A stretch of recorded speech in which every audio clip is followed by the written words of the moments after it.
SIR में हड़बड़ी क्यों? यह भी एक भ्रम फैलाया जाता है। आप लोग मुझे बताएं कि चुनाव से पहले मतदाता सूची शुद्ध करनी चाहिए या चुनाव के बाद? चुनाव से पहले। और यह बात चुनाव आयोग नहीं कह रहा है, यह बात लोक प्रतिनिधित्व कानून कह रहा है कि हर चुनाव से पहले आपको मतदाता सूची शुद्ध करनी होगी। यह चुनाव आयोग का कानूनी दायित्व है। फिर यह बात आई कि 7 करोड़ से ज्यादा बिहार के मतदाताओं तक क्या चुनाव आयोग पहुंच पाएगा? हकीकत आपके सामने है। जब 24 जून से यह कार्रवाई शुरू हुई तो यह पूरी प्रक्रिया लगभग 20 जुलाई तक ही समाप्त हो गई। फिर यह बात आई कि साहब जुलाई में क्यों? उस समय मौसम अच्छा नहीं होता। तो आपकी जानकारी के लिए मैं बताना चाहता हूं कि बिहार में इसके पहले भी 2003 में एसआईआर हुआ था और उसकी तारीख थी 14 जुलाई से 14 अगस्त और तब भी सफलतापूर्वक हुआ था और इस बार भी सफलतापूर्वक सबके एन्यूमरेशन फॉर्म्स वापस आ गए। एक और सवाल पूछा गया कि माननीय सुप्रीम कोर्ट के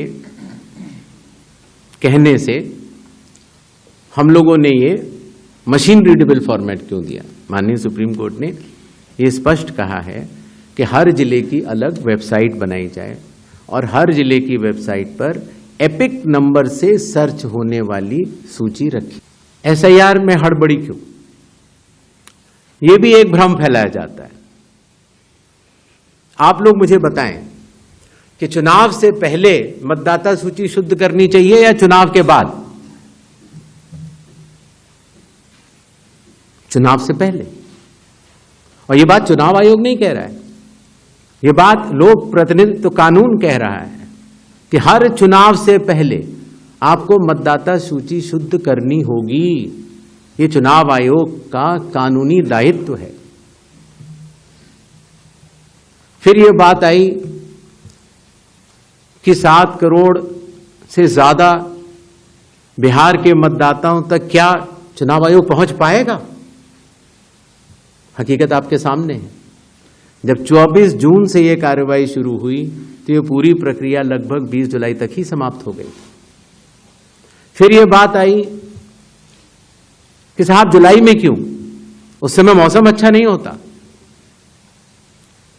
तो आपकी जानकारी के लिए मैं बताना चाहता हूं कि बिहार में इसके पहले भी 2003 में एसआईआर हुआ था और उसकी तारीख थी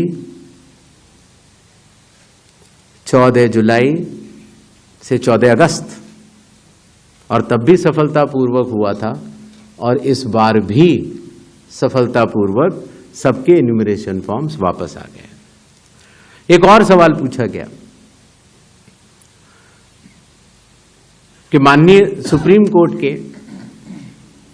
कहने से हम लोगों ने ये मशीन रीडेबल फॉर्मेट क्यों दिया? माननीय सुप्रीम कोर्ट ने ये स्पष्ट कहा है कि हर जिले की अलग वेबसाइट बनाई जाए और हर जिले की वेबसाइट पर एपिक नंबर से सर्च होने वाली सूची रखी। एसआईआर में हड़बड़ी क्यों? यह भी एक भ्रम फैलाया जाता है। आप लोग मुझे बताएं कि चुनाव से पहले मतदाता सूची शुद्ध करनी चाहिए या चुनाव के बाद? चुनाव से पहले।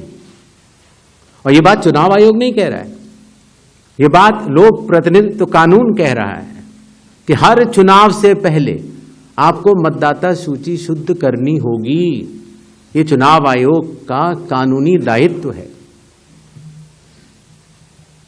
फिर यह बात आई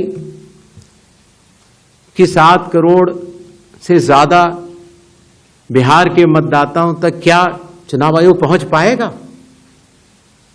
हकीकत आपके सामने है।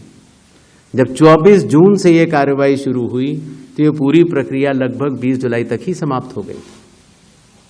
फिर ये बात आई कि साहब जुलाई में क्यों, उस समय मौसम अच्छा नहीं होता। तो आपकी जानकारी के लिए मैं बताना चाहता हूं कि बिहार में इसके पहले भी 2003 में SIR हुआ था और उसकी तारीख थी 14 जुलाई से 14 अगस्त और तब भी सफलतापूर्वक हुआ था और इस बार भी सफलतापूर्वक सबके एन्यूमरेशन फॉर्म्स वापस आ गए। एक और सवाल पूछा गया कि माननीय सुप्रीम कोर्ट के कहने से हम लोगों ने ये मशीन रीडेबल फॉर्मेट क्यों दिया। माननीय सुप्रीम कोर्ट ने ये स्पष्ट कहा है कि हर जिले की अलग वेबसाइट बनाई जाए और हर जिले की वेबसाइट पर एपिक नंबर से सर्च होने वाली सूची रखी। SIR में हड़बड़ी क्यों, यह भी एक भ्रम फैलाया जाता है। आप लोग मुझे बताएं कि चुनाव से पहले मतदाता सूची शुद्ध करनी चाहिए या चुनाव के बाद? चुनाव से पहले। और यह बात चुनाव आयोग नहीं कह रहा है, यह बात लोक प्रतिनिधित्व कानून कह रहा है कि हर चुनाव से पहले आपको मतदाता सूची शुद्ध करनी होगी। ये चुनाव आयोग का कानूनी दायित्व है। फिर ये बात आई कि 7 करोड़ से ज्यादा बिहार के मतदाताओं तक क्या चुनाव आयोग पहुंच पाएगा? हकीकत आपके सामने है। जब 24 जून से ये कार्रवाई शुरू हुई तो ये पूरी प्रक्रिया लगभग 20 जुलाई तक ही समाप्त हो गई। फिर ये बात आई कि साहब जुलाई में क्यों, उस समय मौसम अच्छा नहीं होता। तो आपकी जानकारी के लिए मैं बताना चाहता हूं कि बिहार में इसके पहले भी 2003 में SIR हुआ था और उसकी तारीख थी 14 जुलाई से 14 अगस्त और तब भी सफलतापूर्वक हुआ था और इस बार भी सफलतापूर्वक सबके एन्यूमरेशन फॉर्म्स वापस आ गए। एक और सवाल पूछा गया कि माननीय सुप्रीम कोर्ट के कहने से हम लोगों ने ये मशीन रीडेबल फॉर्मेट क्यों दिया। माननीय सुप्रीम कोर्ट ने ये स्पष्ट कहा है कि हर जिले की अलग वेबसाइट बनाई जाए और हर जिले की वेबसाइट पर एपिक नंबर से सर्च होने वाली सूची रखी।